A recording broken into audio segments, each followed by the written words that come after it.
Let's get right to something you said yesterday, which is that a number of pieces slash players are in play for the Oilers as it is playoffs or bust for Peter Chiarelli's squad. And one of those names includes Jesse Puljujarvi. Safe to say they've already given up, or is this just the biggest piece of trade bait that Edmonton has in their hip pocket? No, well, I think maybe you could argue that the biggest piece of trade bait might be the first-round pick, especially if they don't make the playoffs. That could potentially be a lottery pick. So, it's your argument. What's more valuable, a lottery pick in this year's draft or potentially Puljujarvi? We know they've got Spooner out there. We know, as you guys talked earlier in the show, it's playoffs or bust for those guys this year. So I think they're looking at some of their biggest chips, saying, what can we do to get some more players? And that's kind of what you've got. Unless you're putting Evan Bouchard in there, and I don't think they are, those are probably your next best options to trade. Elliotte, is there any sense out there right now on what Puljujarvi could get you?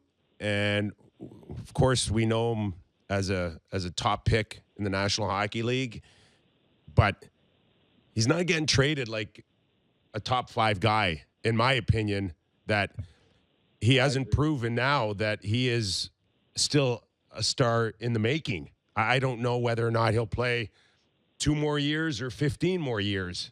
And what kind of player will he be? Will he be a frontline guy or a role player? But I'm sitting there going, that guy, and the way Edmonton has treated him, he's a project right now. I don't know what I'm trading for. Do you? No, I think that's very fair, Nick. I don't think anybody would disagree with you. I think if you're trading for him at this point in time, you're trading for a guy that you believe you can work with, and maybe a fresh start and a change in an organization will get him going. But he's not getting you probably a difference maker. I think Edmonton's looking at everything. Think they're looking at potential rentals. I think they're looking at guys with some term or some control before free agency. I don't think they want to trade Puljujarvi for a rental. I think they'd like to get something with a little bit of term or, like I said, that control for him. But I'm with you, Nick. I think if you're dealing him now, you're dealing with a guy who is, I hate to say this, it's almost like a slightly depressed asset in the sense that he's not what you would hope he would be, and whoever's taking a chance on him is taking a chance that they can do something that Edmonton couldn't. I don't think you're wrong at all. That's why I think that the first-round pick might be the bigger asset than the player. We know, Elliotte, that there are some/many in the Oilers organization who have always coveted Wayne Simmons of the Philadelphia Flyers, and with good reason. A number of teams would want Wayne Simmons. Would that be something that the Oilers would be looking for, which is sort of a way of leading into the ultimate question is, if all these pieces are available, players and picks, what is Edmonton after? What is the most pressing need if you're Peter Chiarelli and you're open for business? Well, you've got Klefbom coming back, right? So you think that, and I think that is tied into a lot of this. Look, we can all wake up and look at the standings. There's 4 teams with 47 points tied for the second wild card spot, and Edmonton's one of them.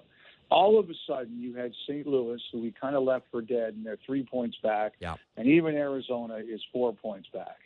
So you're sitting there if you're the Oilers, and look, you've got seasons tickets that have the next year's subscriptions go out soon.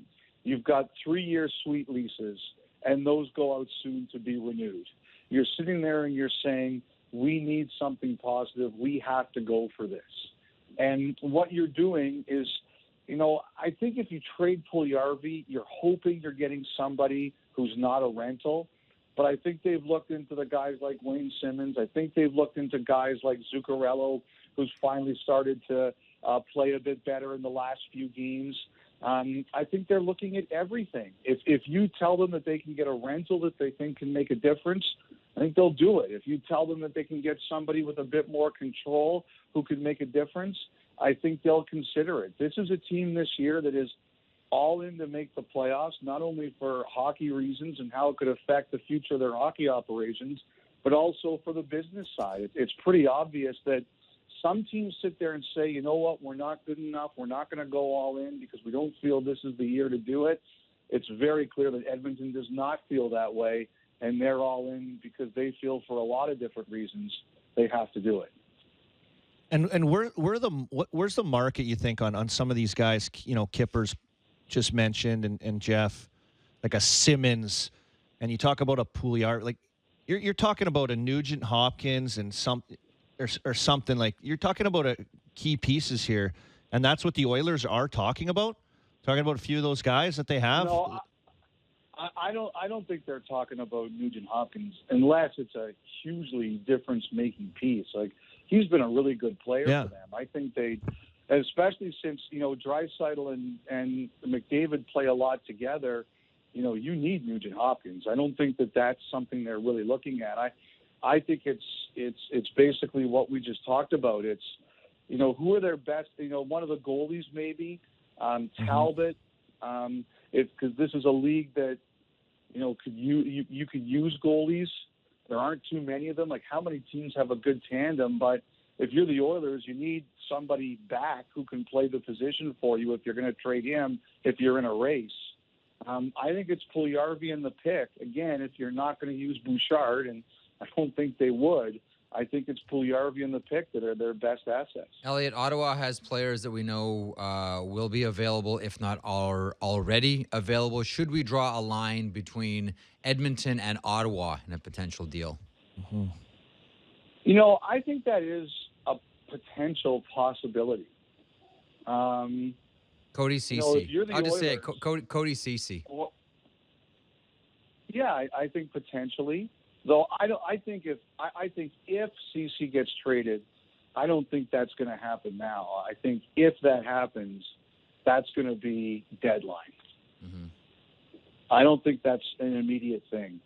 You know, to be honest, I wonder if Edmonton would even take a look at a guy like Duchesne if he was available.